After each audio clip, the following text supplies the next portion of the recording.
नमस्कार विद्यार्थियों, मैं राजेंद्र मीणा, सहायक आचार्य वनस्पति शास्त्र, राजकीय महाविद्यालय बारा से आपका स्वागत करता हूं।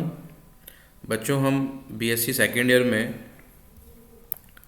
पेपर थर्ड के अंतर्गत यूनिट सेकंड का अध्ययन कर रहे थे। इसी यूनिट को आगे बढ़ाते हुए हम आज एक नया टॉपिक, छोटा सा टॉपिक है, उसको कवर करने का प्रयास करेंगे। तो चलिए स्टार्ट करते हैं बच्चों।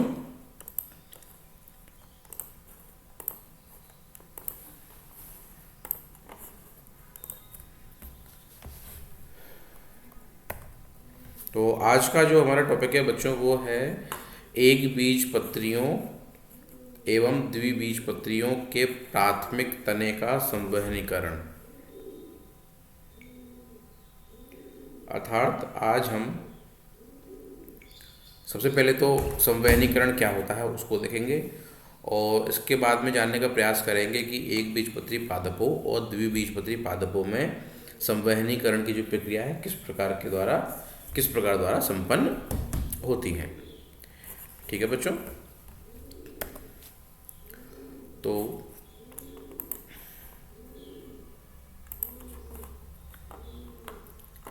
संवहनीकरण की परिभाषा देख लेते हैं हम। संवहनीकरण वह प्रक्रिया है जिसमें किसी पादप के तने में संवहन ऊतकों अर्थात जाइलम एवं फ्लोएम का निर्माण होता है।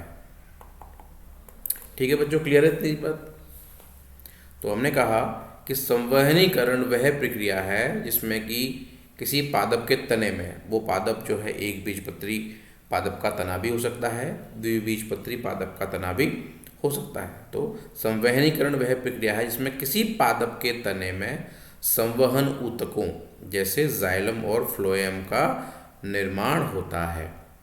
वह प्रक्रिया जिसके द्वारा पादप के तने में जाइलम और फ्लोएम का निर्माण होता है संवहनीकरण कहलाती है। ठीक है बच्चों, समझ में आ गई इतनी बात? आगे बढ़ते हैं। वह विभजोतक जो कि संवहन ऊतकों अर्थात जाइलम और फ्लोएम के निर्माण को प्रेरित करता है, कैम्बियम अथवा एधा कहलाती है। ठीक है बच्चों, तो हमने देखा कि संवहनीकरण क्या होती है। आगे बोलते हैं कि विभजोतक जो कि संवहनी ऊतकों अर्थात जाइलम और फ्लोएम के निर्माण को प्रेरित करता है, कैम्बियम कहलाता है। कहने का मतलब ये है कि कैम्बियम अथवा एधा नामक जो संरचना है, इसके बारे में हमने पहले भी अध्ययन किया है। कैम्बियम या एधा जो होती है पादपों में द्वितीयक वृद्धि के लिए उत्तरदायी होती है। ठीक है, उसी एधा का हम वर्णन इसमें कर रहे हैं कि जो कैम्बियम है अथवा एधा है वो क्या करती है, जाइलम और फ्लोएम के निर्माण को प्रेरित करती है। ठीक है, पादप की प्राथमिक वृद्धि के समय प्रोकैम्बियम सबसे पहले विकसित होती है। इसके पश्चात इसके द्वारा जाइलम तथा अंत में फ्लोएम का निर्माण किया जाता है। अब देखिए, जो विकास की प्रक्रिया, जो वृद्धि की प्रक्रिया है, उसमें सबसे पहले प्रोकैम्बियम बनेगी, प्रोकैम्बियम से कैम्बियम बनेगी और जो कैम्बियम बनी है उसके द्वारा सबसे पहले निर्माण होगा जाइलम का। जाइलम और फ्लोएम दोनों अवयवों का निर्माण होना है, तो कैम्बियम के द्वारा पहले जो है वो जाइलम अवयव का निर्माण होता है और उसके बाद में जो है फ्लोएम का निर्माण किया जाता है। द्वितीयक वृद्धि के दौरान यह कार्य वेस्कुलर या सेकेंडरी कैम्बियम के द्वारा किया जाता है। ठीक है, जब पादप में द्वितीयक वृद्धि हो रही होती है उस समय पर जो ये वाला काम है वो सेकेंडरी कैम्बियम के द्वारा किया जाता है। कौन सा काम बताइए? हमने कहा कि पादप की प्राथमिक वृद्धि के समय प्रोकैम्बियम विकसित होगी, उसे जाइलम फ्लोएम बनेंगे, लेकिन जब सेकेंडरी ग्रोथ हो रखी होती है तो जो काम प्रोकैम्बियम अथवा कैम्बियम के द्वारा किया जा रहा था वो काम कौन करेगा? अब सेकेंडरी कैम्बियम या वेस्कुलर कैम्बियम। ठीक है, इसको आप ध्यान रखिए। पादप के तने में उपस्थित संवहन आपूर्ति शाखा एवं पर्णों में भी संवहन आपूर्ति दर्शाती है। ठीक है भाई, सबसे पहले जो है संवहन आपूर्ति का जो आरंभ है वो तने में होता है। एक बार तने में जब संवहन आपूर्ति स्टार्ट हो गई या संवहन ऊतक जाइलम फ्लोएम बन गए, उसके बाद में ये संवहन आपूर्ति शाखाओं और पर्णों में भी संवहन आपूर्ति करने का कार्य करती है। ओके, नेक्स्ट स्लाइड देखते हैं। अब हम देखते हैं बच्चों, द्विबीजपत्री जो तने हैं उनमें जो है संवहनीकरण किस प्रकार से होता है, क्या इसकी विशेषताएं होती है। ठीक है, तो द्विबीजपत्री तने में अंतः आदिदारुक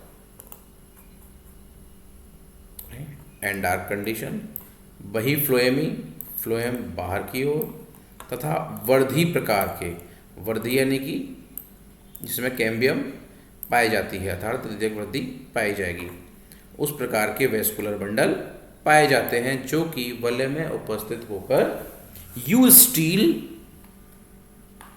कंडीशन का निर्माण करते हैं। ठीक है बच्चों, हमने कहा कि डाइकोट जो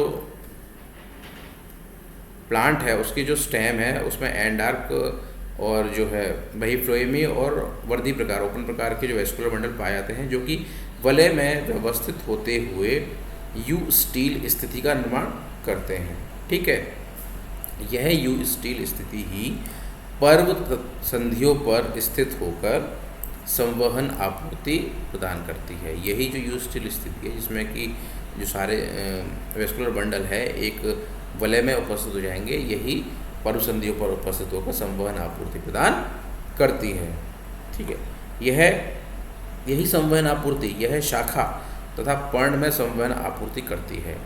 इसे ट्रेस या अनुपत कहते हैं। ठीक है, इस दौरान मृदुतकीय कोशिकाओं का समूह मध्य में निर्मित हो सकता है, यह गैप अथवा अंतराल कहलाता है। ठीक है, तो मान लीजिए ये एक संवहन आपूर्ति जारी है इधर से। ठीक है, तो ये तना है। ठीक है, ये तना है, तने में संवहन आपूर्ति जारी है और ये तना है, इसमें से संवहन आपूर्ति जारी है हमारे ये इसके आगे का हिस्सा जो है वो पर्ण है। ठीक है, तो यहाँ जा रही है मान लीजिए ये, तो जो उसका पथ है, जिस पथ के द्वारा जिस रास्ते के द्वारा ये संवहन आपूर्ति आगे बढ़ती है उसे हम बोलते हैं ट्रेस या अनुपथ। लेकिन मान लीजिए ये संवहन आपूर्ति है, यहाँ जा रही है। ठीक है, यहाँ पर बीच बीच में मान लीजिए कोई विशेष प्रकार की मृदुता की कोशिकाएं आ गई, देखिए यहाँ आ गई, यहाँ आ गई। ठीक है, तो इससे क्या जो ट्रेस है अनुपथ है उसके रास्ते में बाधा उत्पन्न हो गई, तो इसे हम क्या बोलेंगे, गैप। ठीक है,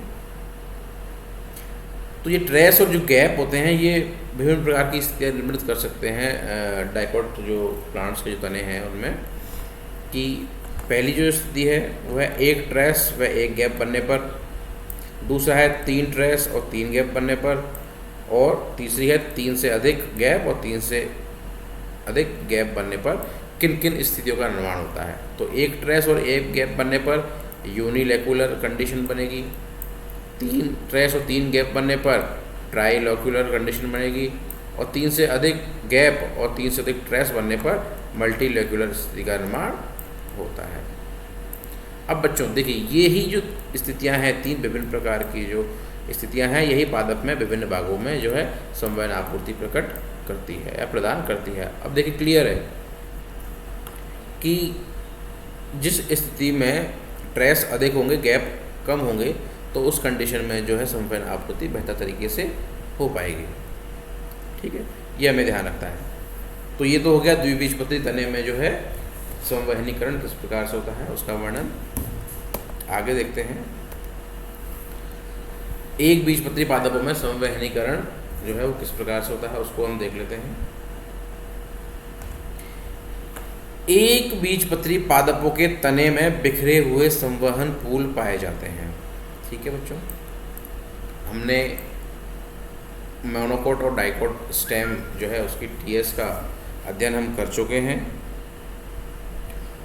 उसमें हमने देखा था कि एक बीजपत्री पादपों में बिखरे हुए संवहन पूल पाए जाते हैं, जबकि द्विबीजपत्री पादपों में जो है संवहन पूल एक वलय के रूप में उपस्थित होकर यू स्टील कंडीशन का निर्माण करते हैं। ठीक है, तो बिखरे हुए संवहन पूल पाए जाने की जो अवस्था होती है बच्चों, उसको हम बोलते हैं एटेक्टोस्टील कंडीशन बोलते हैं। ठीक है, यह स्थितियां जो है अधिक संख्या में वेस्कुलर बंडल की उपस्थिति दर्शाती हैं। ठीक है, कुछ एक बीजपत्री पादपों जैसे कि रेफिनस, एक्सेल्सा वगैरह में वेस्कुलर बंडल्स की संख्या बहुत अधिक पाई जाती है। इनमें मेन वेस्कुलर बंडल के अलावा पार्श्वों में सहायक वेस्कुलर बंडल भी पाए जाते हैं। तो इनकी व्यवस्था जो है इनकी व्यवस्था जो है संवहन आपूर्ति, ये संबंधी आपूर्ति नहीं, संवहन आपूर्ति है, इसका संवहन आपूर्ति प्रदान करती है। कहने का मतलब ये है कि मुख्य रेफिनस वगैरह जो है उसमें मेन वेस्कुलर बंडल तो पाए जा रहे हैं, उसके अलावा पार्श्व में सहायक वेस्कुलर बंडल और पाए जाते हैं। तो जो संवहनीकरण की दक्षता है जो इस पादप में, वो एकाएक बढ़ेगी, है ना। अब देखिए, जो टिट्रिकम है उसमें 2 वलयों में उपस्थित वेस्कुलर बंडल पाए जाते हैं। जो वेस्कुलर बंडल है 2 वलयों में पाए जाते हैं। यह वेस्कुलर बंडल बाह्य व आंतरिक वलय में आकार में भिन्नता दर्शाते हैं। आंतरिक वलय के जो वेस्कुलर बंडल हैं जो वो आकार में बड़े होते हैं, और जो बाह्य वलय के जो वेस्कुलर बंडल है वो आकार में छोटे होंगे। इनकी व्यवस्था है, ये जो वेस्कुलर बंडल बने, बाह्य व आंतरिक वेस्कुलर बंडल बने, इनकी व्यवस्था ऑब्वियसली शाखा और पर्णों में संवहन आपूर्ति के लिए उत्तरदायी होती है। तो इस प्रकार से हमने देखा है कि एक बीजपत्री पादपों और द्विबीजपत्री पादपों में उनके जो वेस्कुलर बंडल्स होते हैं उनकी विशिष्ट स्थिति के कारण संवहनीकरण की प्रक्रिया होती है, जिसके द्वारा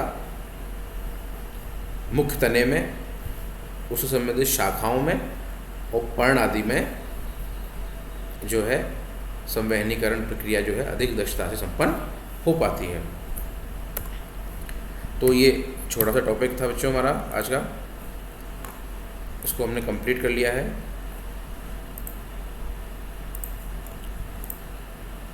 इसके बाद का जो टॉपिक है वो हम नेक्स्ट लेक्चर में उसका अध्ययन करेंगे। वीडियो देखने के लिए धन्यवाद।